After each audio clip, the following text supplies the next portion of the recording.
बळीराजा हा दान, आता कथा आहे का सगळं तुम्हाला व्यवस्थित दिसणार, सगळं दैत्यपणाचं शिक्षण द्यायला सुरुवात केलं बळीराजाला, त्या पद्धतीनं सगळं वागवायला सुरुवात केलं.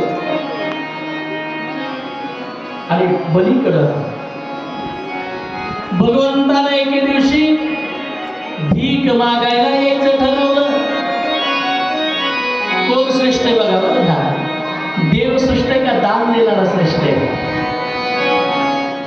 बळीराजाकडं भीक मागण्यासाठी कोण आलेला आहे? देव आलेला आहे. आता भीक मागणं चांगलं आहे का? चांगलं नाही.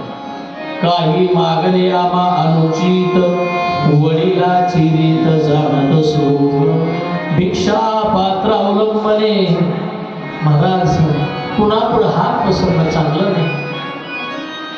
हात पसरी त्याचे जिने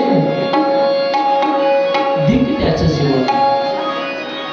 पण बळीराजा